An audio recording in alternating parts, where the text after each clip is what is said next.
Invest now. आज का हमारा टॉपिक है इंडिकेटर्स। ये एफएक्स सिग्नल दिया हुआ होता है, यहाँ पे इंडिकेटर्स होते हैं और ये बहुत सारे होते हैं। इंडिकेटर्स क्या होते हैं? इंडिकेटर्स वो टूल हैं जो टेक्निकल एनालिसिस के लिए यूज होते हैं। ये मार्केट के डेटा को एनालाइज करके ट्रेडर को बेटर डिसीजन लेने में मदद करते हैं। ये मार्केट डेटा जैसे प्राइस और वॉल्यूम को यूज करके फ्यूचर प्रिडिक्शन करते हैं। आज की टॉपिक में जानेंगे मूविंग एवरेज के बारे में। मूविंग एवरेज होते क्या है? बेसिकली मूविंग एवरेज एक टेक्निकल इंडिकेटर है जो किसी एसेट के एवरेज प्राइस को एक स्पेसिफिक टाइम पीरियड के लिए कैलकुलेट करता है। ये ट्रेडर को प्राइस ट्रेंड को समझने और मार्केट डायरेक्शन को प्रिडिक्ट करने में मदद करता है। यहाँ से मैं कुछ मूविंग एवरेजेस लगा लेता हूँ जो मैंने पहले से लगा रखी है, मैंने सिर्फ इनको विजिबल किया है। मूविंग एवरेज दो टाइप के होते हैं, एक होता है सिंपल मूविंग एवरेज और एक होता है एक्सपोनेंशियल मूविंग एवरेज। यहाँ पे जो लगे हुए हैं वो एक्सपोनेंशियल मूविंग एवरेज है। इनसे पहले हम जान लेते हैं simple moving average. Simple moving average किसी एसेट्स की प्राइस का एवरेज होता है over a specified number of periods. Example के लिए 10 डेज ऐसे में कि एक एसेट्स का लास्ट 10 डेज का एवरेज प्राइस होता है, यानी उसके 10 दिन का जो प्राइस का एवरेज है उससे उसका एसएमए निकाल लिया जाता है, वो उसका 10 डेज एसएमए होता है।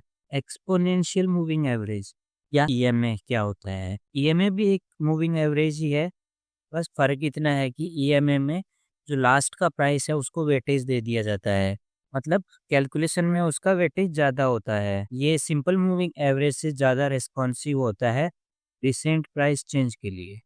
अब बात करते हैं मूविंग एवरेज कैसे यूज़ किए जाते हैं।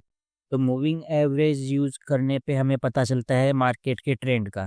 मार्केट के ट्रेंड का मतलब जब प्राइस मूविंग एवरेज के ऊपर चल रही होती है और वो कंटिन्यूएशन में होती है, मतलब लगातार मूविंग एवरेज के ऊपर ही चल रही होती है, तो इससे हमें पता चलता है कि ये एक अप ट्रेंड है। और इसके उलट अगर प्राइस मूविंग एवरेज के नीचे आना शुरू हो जाती है और बाद में उसके नीचे नीचे ही ट्रेवल करती है और मूविंग एवरेज के साथ साथ नीचे की ओर चली आती है, तो वो एक डाउन ट्रेंड को दर्शाता है।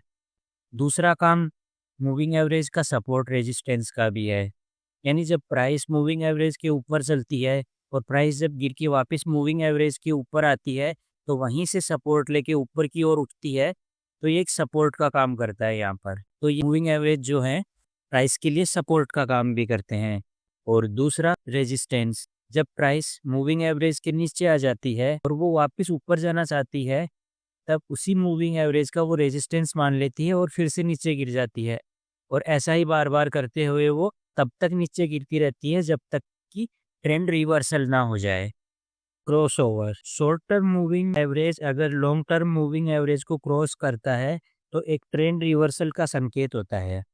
जैसे यहाँ पे एक अप ट्रेंड चल रहा था पूरा और उसके बाद में एक मूविंग एवरेज ने दूसरी मूविंग एवरेज को नीचे की ओर क्रॉस किया और इस क्रॉसओवर के बाद में प्राइस ने लगातार नीचे की ओर ही मूव किया है, तो ये क्रॉसओवर एक ट्रेंड चेंज या ट्रेंड रिवर्सल का संकेत भी देती है। ये हम आगे भी देख लेते हैं। यहाँ पे भी जब प्राइस ने मूविंग एवरेज से नीचे क्लोजिंग ली और थोड़ी देर बाद में जब मूविंग एवरेज भी अपने से बड़े वाले मूविंग एवरेज को क्रॉस करते हुए नीचे आ गया, उसके बाद में प्राइस ने अच्छा खासा डाउन मूव किया है।